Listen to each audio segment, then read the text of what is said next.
Just to let you know, most of this footage was taken from my live stream. I stream Tuesdays and Wednesdays from 6:30 to 10:30 Central Time on both Twitch and YouTube. Come hang out. All right, everyone, we are back with another round of the Pantheon. This is week 2, or Oryx Exalted. If you have not done week 1 yet, or the Atrax Sovereign difficulty, go ahead and check out this video here. I will card it for you, so go watch that. Nothing has really changed too much in terms of team strategies or loadouts that you need going into the first 4 boss encounters leading up to Oryx. So if you watch that, if you understand it, it should make sense. Of course, staying alive will be a little bit tougher because enemies are plus 10 to you, plus 10 power, instead of plus 5, which was last week. So last week should feel a little bit easier. Bosses will have a little bit more health this week. Enemies deal a little bit more damage. So it will be kind of a get good scenario this week. I feel like this week will be the week where most new and returning players, they haven't had really good loadouts or really good builds or aren't familiar with that higher end content. You will have a rougher time. That's okay. If you can't clear it, don't worry about it. But if you are looking for people to run Pantheon with, of course, you can join my Discord. Links are in the description. We would love to have you there. All right, so let's go over Oryx Exalted. What is different in this encounter? Well, starting off, the surges are different, so you want to make sure you have the right weapons equipped. This week is Solar and Stasis Surge, so I'd kind of recommend go with a solar weapon most of the time for these damage phases, because solar, there's just a lot of better options, including for Oryx. You want to make sure you're using Whisper of the Worm because it is crazy good and it's free to everybody right now. So just go run the mission, go get your Whisper, and do tons of damage to Oryx. Another thing that's different is we have a new buff. So last week, the buff was called Class Warfare, where you'd pop your class ability, then you do 20% additional damage and receive less damage. Kind of similar this week, except it's called Shot Caller. In order to proc the Shot Caller buff, all you have to do is land a few precision shots with your primary ammo weapon. It's different for every weapon type. Once you see the buff, you'll know that it's active. And then both your special ammo and your heavy ammo weapons will have 20% additional damage, and you will take reduced damage. So you want to have this active for every single damage phase, and really just anytime you can, because it's pretty easy to activate. So let's go over some of the differences with the Oryx Exalted fight. What's different about Oryx? Well, this is not, just as a reminder, this is not going to be a comprehensive guide on the Oryx fight. If you want that, don't worry, I got you. I will include a video for you right here so you can watch that, get familiar with the mechanics, which honestly, guys, I would recommend doing that first anyway. You should not go into Pantheon if it's your first time ever running Oryx. It's a bad idea. You're going to get frustrated and your teammates are going to get frustrated as well. I'm telling you, just so you have a better time and your teammates have a better time, get at least one run in of King's Fall so you get the mechanics, you're familiar with it, then come back, get your Pantheon clear in. It's going to be better for everybody. All right, so Oryx, what is different about this fight?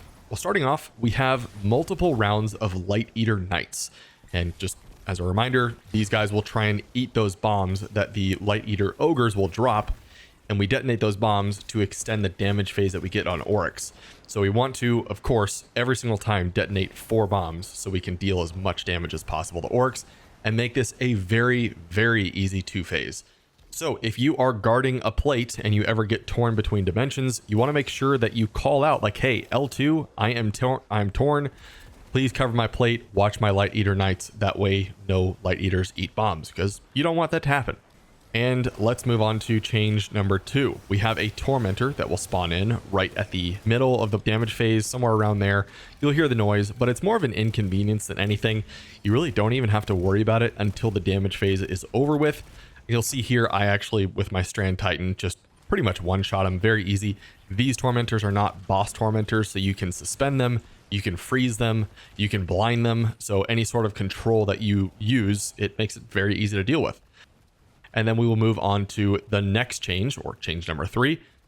Oryx will either put out those bombs to try and nuke your team, or he will bring out the Thunderdome, as people like to call it. So with the Thunderdome, we now have 2 shades of Oryx that we have to take care of instead of 1. So it can make it a little bit hectic in there, but as long as you have any sort of like Strand Titan that can melee it, it'll do plenty of damage. You should be able to take it out. Absolutely no problem at all.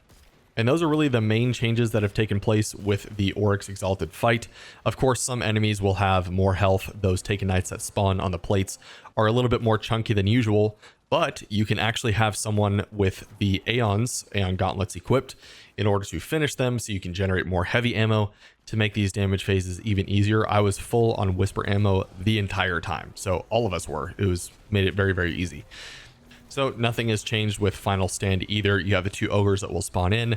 They will drop the bombs. You detonate the 2 bombs to stun Oryx for one final time, and then you nuke them. You do damage, and that is it, guys. The Oryx fight is not difficult, but my final thoughts here are the Planets Encounter. That is what's going to stop most teams. Caretaker, maybe, if you can't get the symbol reading down. I know the Caretaker gives people a lot of trouble, but the Explicator Planets Encounter is actually pretty difficult. Plus 10 if you're not familiar with raiding. I know my team, we were kind of warming up when we got to the Explicator still, so I had just gotten back from work, hopped on, all of a sudden we're running Pantheon, so we wiped like 6 times because our communication wasn't fully on point. Most of that was due to me because I was kind of scatterbrained a little bit, but we ended up getting it done. However, I have heard of a lot of teams having major issues with the Planets Encounter, but keep trying. Hopefully you can get it. And guys, what I've been telling my stream is if you can't get it, don't feel bad about it, because this is actually tough. This is difficult content. Not everybody is meant to clear this, especially if you're just coming back to the game. As much as I would love for everyone to get this done, it's just not realistic. And if you can't get it done, like I said, don't feel bad about it. We're going to have plenty of really fun content to do in the final shape. But if you are looking for someone, again, just another reminder, join the Discord. We will be here to help you out. But that is it for this one, guys. I hope you enjoyed the video. Good luck. Again, check out the regular King's Fall guide for the detailed Oryx mechanics so you can get familiar with that first. But hopefully you can get it. Good luck. I will see you in the next video, the Discord, or the next live stream.